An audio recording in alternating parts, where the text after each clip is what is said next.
Hello everyone, happy Independence Day to all of you. कैसे हैं आप सभी? तो आज मैं ऐसे ही बैठी हुई थी और मुझे लगा कि मुझे आप सभी से डिस्कस करना चाहिए जो आपका एग्जाम आने वाला है सीटेट उसके बारे में। तो उस एग्जाम में आपके पास सिर्फ और सिर्फ 20 डेज बाकी हैं और आप डर रहे हैं कि आपके पास आपकी प्रिपरेशन कंप्लीट करने के लिए टाइम बिल्कुल भी नहीं है। तो ये डर थोड़ा सा तो ठीक है, क्योंकि अब आप इतने कम समय में हर कॉन्सेप्ट को क्लियरली और डीपली नहीं पढ़ सकते हैं। अब आपके पास टाइम है तो सिर्फ और सिर्फ स्मार्ट स्ट्रेटजी इस्तेमाल करने का। ठीक है, तो मैं हूँ राधिका सिंह और आज मैं आपसे डिस्कस करने वाली हूँ अपनी स्ट्रेटजी जिससे मैंने सीटेट क्वालिफाई किया था। और ये एग्जाम मैंने इसलिए दिया था क्योंकि मेरा जो पैशन है वो हमेशा से ही टीचिंग के लिए रहा है। तो मैंने काफ़ी स्टेट के टीचिंग एग्जाम पास कर रखे हैं।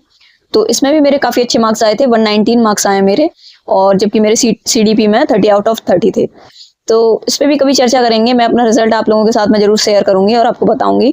बट अगर आप चाहते हैं मैं आपको एक अच्छी स्ट्रेटजी अपनी बताऊं जो मैंने इस्तेमाल की थी, तो इस वीडियो को लास्ट तक देखिएगा, आपके लिए जरूर इंपॉर्टेंट होने वाली है। ठीक है, तो स्टार्ट करते हैं इस डिस्कशन के साथ में कि हमें क्या करना चाहिए और क्या नहीं करना चाहिए, और एक शुरुआत जो डे वाइज हमें क्या करना है वो हम डिटेल में समझने वाले हैं। ठीक है, तो वीडियो में एंड तक बने रहिएगा और ये स्ट्रेटेजी अगर आपको अच्छी लगे तो चैनल को सब्सक्राइब कीजिएगा। ठीक, अब हम देखने वाले हैं कि हमारा जो लास्ट 20 डेज है उसमें क्या स्टडी प्लान होना चाहिए। ठीक है, इसको हम डे वाइज कैसे डिवाइड कर सकते हैं ये हम डिस्कस करेंगे, और मैंने क्या किया था वो हम देखने वाले हैं। ठीक है, तो देखिए सबसे पहले आपको क्या है, मैं ओवरव्यू दे देती हूँ कि लास्ट 20 डेज में आपको करना क्या है। देखिए इस अपनी प्रिपरेशन को आप टोटल 4 फेजेस में डिवाइड कर सकते हैं। ठीक है, देखिए 1 2 3 4 फेजेस में आप अपनी प्रिपरेशन को डिवाइड कर सकते हैं। यानी कि फर्स्ट 1 to 5 डेज में आपको क्या करना है, फर्स्ट आपको क्या करना है, इनमें आप जो आपके कॉन्सेप्ट्स बाकी हैं आप उन पे क्लियरिटी कर सकते हैं। फिर जो आपके 6 to 10 डेज हैं उसमें आप टॉपिक वाइज प्रैक्टिस कर सकते हैं। और 11 to 17 डे में आपको क्या करना है, मॉक टेस्ट देने हैं और एनालाइज करना है खुद को। और लास्ट के जो 2 दिन आपके पास बाकी हैं उसमें आप रिवीजन कर सकते हैं और अपनी एग्जाम की जो स्ट्रेटेजी है जिसमें आप एग्जाम किस तरीके से देंगे उस पर आप फोकस कर सकते हैं। ठीक है, तो चलिए देखते हैं। तो देखिए डे 1 आपको सबसे पहले क्या करना है, सबसे पहले आपको एक, या तो आप एक कोई भी PYQ सॉल्व कर सकते हैं या आप कोई भी एक मॉक टेस्ट दे सकते हैं। ठीक है, उससे क्या होगा, उससे ये होगा कि आपको आपकी जो करंट प्रिपरेशन है वो किस जगह पर है, आपकी पोजीशन आपको दिख जाएगी। यानी कि आप अपनी जो मॉक देंगे उसको क्या करेंगे, 3 पार्ट्स में डिवाइड करते जाएंगे। यानी कि आपको सिर्फ और सिर्फ उसको देने के बाद अपने मार्क्स को नहीं देखना है कि हमारे भाई 150 में से कितने आ रहे हैं। ठीक है, हमें ये देखना है कि हमारा कौन सा कॉन्सेप्ट बिल्कुल स्ट्रांग है, कौन सा कॉन्सेप्ट और एवरेज है, और कहाँ पर हम वीक हैं और हमें ज्यादा टाइम देने की जरूरत है। ठीक है, यहाँ पे आपको ये अच्छे से एनालाइज हो जाएगा जब आप एक कोई भी पेपर को सॉल्व करेंगे। ठीक है, फिर आपको क्या करना है, देखिए 1 से 5th डे आपको क्या करना है, जो आपके कॉन्सेप्ट क्या थे, जैसे कि आप किसी भी एक कॉन्सेप्ट में, मान लीजिए CDP का किसी भी एक टॉपिक में आप कमजोर है, वीक है, तो 1 से 5 दिन जो आपके पास है, पहले 5 दिन उनमें आप क्या करेंगे, उन जो टॉपिक या कॉन्सेप्ट हैं उनको अच्छे से रिवाइज करेंगे। ठीक है, फिर बहुत जितना हो सके उतने छोटे नोट्स तैयार करेंगे और अपने जो वीक एरियाज हैं उनको आप देख लेंगे ताकि आप दोबारा से उन्हें एक बार देख सकें एग्जाम के टाइम पे। ठीक है, फिर जो आप 6 से 10वें दिन तक आपको क्या करना है कि PYQs करने हैं और प्रैक्टिस करनी है हर टॉपिक की, और हर एक जो आपका एरर हो रहा है उसको क्या करना है, एनालाइज करना है। फिर आप 11 से 17वें दिन तक आप सिर्फ मॉक टेस्ट दीजिए और खुद को एनालाइज कीजिए। डेली आपको एक मॉक टेस्ट देना है, फिर अपना जो स्कोर है वो देखना है और अपनी जो मिस्टेक्स हैं वो देखना है। ठीक है, इस तरीके से आपको क्या होगा, यहाँ तक आपको पता चल जाएगा कि आपके जो वीक टॉपिक हैं वो कौन कौन से हैं। ठीक है, और लास्ट जो आपके पास 2 डेज बचे हैं उसमें आप कीजिए फाइनल रिवीजन, और ज्यादा स्ट्रेस नहीं लेना है आपको। जो आपको शॉर्ट नोट्स आपने बनाए हैं उनको देखना है एक बार, और फाइनल मॉक दीजिए एक, और अच्छे से सो जाइए और अपना एग्जाम जो प्लान है उसको फॉलो कीजिए। ठीक है, अब देखिए डे 1 से डे 5 तक आपको क्या करना है, ये हम डे वाइज देखते हैं। ठीक है, डे 1 आपको क्या करना है, एक PYQ देनी है और आपको एक बुक बनानी है जिसमें आप अपनी मिस्टेक्स लिख सकते हैं। ठीक है, इस दिन आप क्या करेंगे, सिर्फ और सिर्फ खुद को एनालाइज करेंगे कि आप कहाँ पर वीक हैं और कहाँ पर आपके स्ट्रॉन्ग पॉइंट हैं जो आपको दोबारा से रीड करने की जरूरत नहीं है। ठीक है, सेकंड डे आपको क्या करना है, CDP के जो कॉन्सेप्ट आपके वीक लग रहे हैं आपको, आप उनको एक बार रिवाइज कीजिए। डे 2 में आप लैंग्वेज को कर सकते हैं, और डे 4 आप मैथ्स, तो आप अगर आप पेपर 2 है तो ठीक है, वरना ईवीएस और मैथ्स दोनों पेपर 1 के लिए या सब्जेक्ट जो आपका है उसका रिवीजन आप कर सकते हैं। फिर डे 5 को आप मैथ साइंस जो आपका पेपर 2 है उसके लिए जो आपका मेन सब्जेक्ट आपने ले रखा है उसका रिवीजन कर सकते हैं, ठीक है। यानी कि यहाँ डे 3 में आपको जो आप पेपर 1 में 2 लैंग्वेजेस होती हैं, आपको आप उन दोनों लैंग्वेजेस को अच्छे से देख सकते हैं। इसमें आपको थोड़ा कम टाइम देने की जरूरत इसलिए भी है क्योंकि इसमें ज्यादातर पैसेजेस आते हैं, तो शायद आपका अगर थोड़ा भी रीडिंग अच्छी होगी तो आप इन पैसेज से अच्छे मार्क्स ला सकते हैं, कम से कम क्वालिफाइंग मार्क्स तो ले ही आएंगे, ठीक है। और पैसेज करने के बाद में जो आपका आएगा, जैसे सीडीपी है आपकी, तो इसको अगर आप ढंग से कर लेंगे तो 15 मार्क्स के इनमें से जो पेडागोजी होती है सब्जेक्ट की उससे पूछे जाते हैं, ठीक है। तो आप इनके जो कॉन्सेप्ट्स हैं थोड़े थोड़े आपको यहाँ से भी कवर हो जाएंगे और यहाँ पे आपको कम पढ़ने की जरूरत पड़ेगी, ठीक। तो अब देखिए फेज 2, देखिए आपको डे 6 से 10 डे में आप क्या कर सकते हैं। आपको डेली 2 आवर तो रिवीजन के लिए रखने हैं जो भी आप पढ़ रहे हैं उसका, ठीक है। फिर आपको 2 आवर आपको पीवाईक्यू प्रैक्टिस करनी है और 1 आवर आपको अपनी मिस्टेक्स देखनी है। ये मैंने 5 आवर्स आपके लिए मिनिमम रखे हुए हैं। अगर आप एग्जाम को बिल्कुल पास करना ही चाहते हैं तो 5 आवर्स आपको मिनिमम पढ़नी है। वैसे आपको अब तो 8 आवर्स पढ़ने की नीड है, ठीक है। फिर आपको क्या करना है, देखिए ये आपके लिए इंपॉर्टेंट टिप्स हैं कि आप पीवाईक्यू कैसे सॉल्व कर सकते हैं, ठीक है। क्योंकि पीवाईक्यू से भी अच्छे खासे क्वेश्चंस रिपीट हो जाते हैं इस एग्जाम में। तो आपको सबसे पहले क्या करना है, सॉल्व करना है। फिर देखना है कि आपके कितने मार्क्स बन रहे हैं 150 में से। फिर आपको एनालाइज करना है कि आपकी मिस्टेक्स कहाँ पे हो रही हैं, ठीक है। कौन से आपके टॉपिक हैं जो आपको परेशान कर रहे हैं या आपको बिल्कुल भी नहीं आ रहे हैं। फिर जो आपके मिस्टेक्स हुई हैं आप उनको एक बार से उठा के रिवाइज कर लेंगे। तो इस तरीके से आपको क्या करना है, पीवाईक्यूज की प्रैक्टिस करनी है, ठीक है।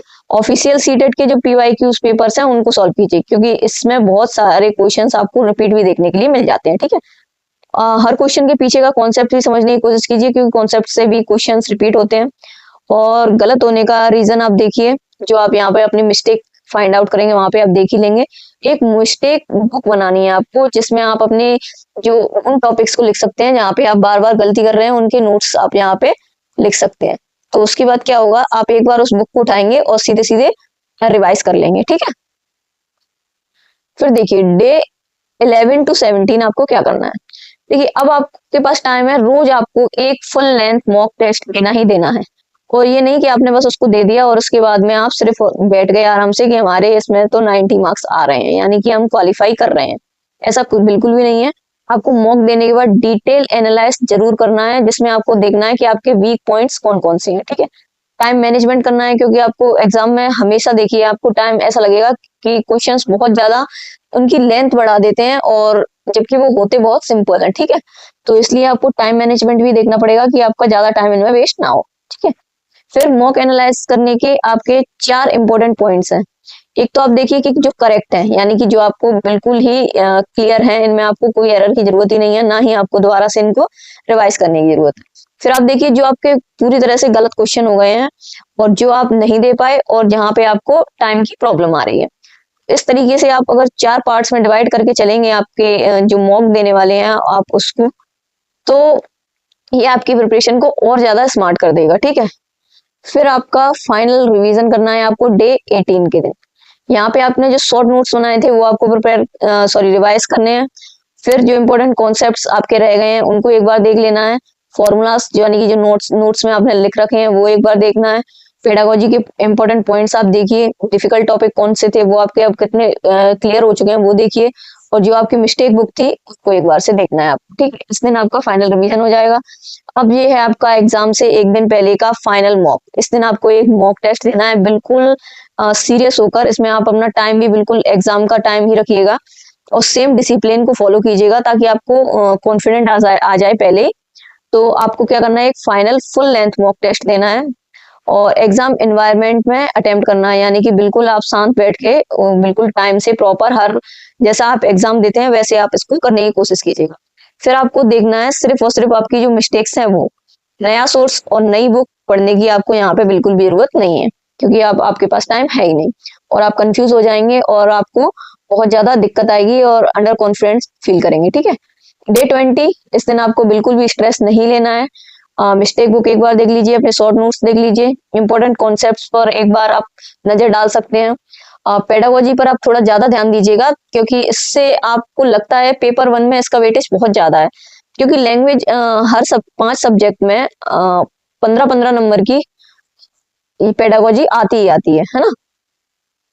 तो यानी सब्जेक्ट पेडागोजी बात कर रही हूँ मैं यहाँ पे, ईवीएस की, मैथ्स की और हिंदी इंग्लिश की भी। फिर आपको सिलेक्टेड पीवाईक्यूज करने हैं, और यहाँ आप टाइम से सो जाइएगा, ताकि आपको अगले दिन एग्जाम में बिल्कुल भी स्ट्रेस फील ना हो और ना ही नींद परेशान करे, ठीक है। अब ये मैंने एक स्मॉल डेली रूटीन आपके लिए बनाया है, जिसमें आप 5 to 6 आवर स्टडी आप कर सकते हैं। ये मिनिमम है, आपको वैसे इससे ज्यादा ही पढ़ने की जरूरत है। तो मॉर्निंग में आप 2 घंटे निकाल सकते हैं, इसमें आप कॉन्सेप्ट को रिवीजन कीजिए। आफ्टरनून में 2 आवर निकालिए और पीवाईक्यू की प्रैक्टिस कीजिए। इवनिंग में 1 आवर, इसमें आप मिस्टेक एनालाइज कर सकते हैं। नाइट में आप 1 आवर या जितना भी आपको लगता है उतने में आप क्विक रिवीजन कर लीजिए, जो आपने दिन में पूरे में पढ़ा था उसका। तो ये है मेरा डेली जो स्टडी प्लान, जो मैंने एग्जाम से 20 डेज बिफोर फॉलो किया था, और आप चाहें तो उसको फॉलो कीजिए, ये आपके लिए बहुत अच्छा साबित होगा। और ये तो नहीं कहूंगी कि सिर्फ 20 दिन में आपका एग्जाम क्लियर हो जाएगा, लेकिन हाँ, आपके चांसेस बहुत बढ़ जाएंगे अगर आप डेली 5 to 6 आवर स्टडी करते हैं तो, ठीक है। क्योंकि ये क्या है, क्वालिफाइंग एग्जाम है, और अगर आप 90 मार्क्स ले आते हैं तो आप क्वालिफाई हो जाएंगे। तो ऑल द बेस्ट आप सभी के लिए। अब एक इम्पोर्टेंट बात ये कि जैसे मैंने इस डे वाइज जो प्लान मैंने आपको शेयर किया है, उसमें मैंने क्या किया था, इसको फॉलो किया था, और काफी प्रिपरेशन मैंने इसके लिए पहले से भी कर रखी थी। ये तो कहूंगी कि कम से कम मेरी 2 मंथ्स की प्रिपरेशन थी सीटेट के लिए, इसलिए मेरे मार्क्स आए थे 119। तो 30 आउट ऑफ 30 मेरे सीडीपी में थे। तो क्योंकि मेरा तो जो पैशन था वो स्टडी में ही था, यानी टीचिंग ही है, मैं टीचिंग ही करना चाहती थी हमेशा से, और इसीलिए मैंने टेट एग्जाम्स को ही प्रायोरिटी में रखा है। लेकिन आप अगर ये सब करेंगे तो आप बहुत सारी मिस्टेक्स से बच जाएंगे, और आप टाइम भी बचा पाएंगे अपना। तो ये स्ट्रेटेजी आपके लिए बहुत इंपॉर्टेंट हो जाएगी। और एक लास्ट नॉट टू डू और सक्सेस फॉर्मूले के ऊपर, यानी कि हमें अब क्या नहीं करना है, या क्या करने के लिए हमारे पास टाइम अब बिल्कुल भी नहीं है। देखिए, 10 अलग अलग बुक्स से प्रिपरेशन आप अब नहीं कर सकते हैं, 10 अलग अलग यूट्यूब चैनल्स को आप अब नहीं देख सकते हैं, क्योंकि ये टाइम अब जा चुका है, ठीक है। आपको किसी एक चैनल को पकड़ना होगा, और अगर आप चाहें तो मल्टीपल चैनल से सिर्फ और सिर्फ अपनी प्रैक्टिस कर सकते हैं, क्योंकि प्रैक्टिस क्वेश्चन आप जितने भी ज्यादा करेंगे उतना ही आपके लिए अब प्रॉफिट होने वाला है। देखिए, सिर्फ लेक्चर्स को अब नहीं देखते रहना है, क्वेश्चन सॉल्व करना है, क्योंकि जितने ज्यादा क्वेश्चन सॉल्व करेंगे आपका जो पेपर है वहां पे आपको उतनी ज्यादा आसानी हो जाएगी, ठीक है। अगर आपके मॉक स्कोर कम आए तो प्रिपरेशन को आपको छोड़ना बिल्कुल भी नहीं है, क्योंकि ऐसा बिल्कुल भी नहीं होता कि जो आप मॉक दे रहे हैं वही एग्जाम में हो, क्या पता कुछ अच्छा हो जाए, है ना। लास्ट 2-3 दिन में आपको पूरा सिलेबस कवर करने की कोशिश नहीं करनी है। अब आपको क्या करना है, डेली आपको क्या करना है, जो 5 to 6 आवर की स्टडी का प्लान है वो आपको फॉलो करना ही करना है, ठीक है। रिवीजन करना है और मॉक को एनालाइज करना है, यानी कि आपकी प्रिपरेशन का जो फॉर्मूला है वो है, आप एग्जाम पे फोकस कीजिए, पीवाईक्यू सॉल्व कीजिए, रिवीजन कीजिए, एनालिसिस कीजिए, और आपको बिल्कुल सक्सेस मिलने के चांसेस बढ़ जाएंगे, ठीक है। अब वीडियो को यहाँ पे एंड करते हैं। ये अगर आपको स्टडी प्लान अच्छा लगा हो तो अब वीडियो को एंड करते हैं। अगर आपको स्टडी प्लान अच्छा लगा हो तो चैनल को सब्सक्राइब कीजिएगा। अब मैं आपके लिए क्या कर सकती हूँ, देखिए, मुझे अच्छा खासा एक्सपीरियंस है टीचिंग या टेट एग्जाम आप कहेंगे तो उनको अचीव करने का या क्वालिफाई करने का। मैंने काफी एमपी टेट ले लीजिए, यूपी टेट ले लीजिए, या फिर सी टेट कहिए। इवन सी टेट में तो मेरे 119 मार्क्स हैं, ठीक है। 30 आउट ऑफ 30 मेरे सीडीपी में है।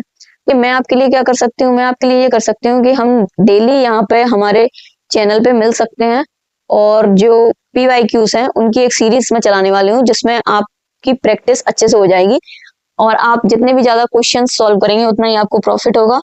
तो आप डेली यहाँ पर आकर अपने आपकी प्रिपरेशन को चेकआउट कर सकते हैं, ठीक है। क्वेश्चंस का लेवल हम अच्छा रखेंगे, और कॉन्सेप्ट्स भी आपके क्लियर हो जाएं अच्छे से एग्जाम तक, ये हम कोशिश करेंगे, ठीक है।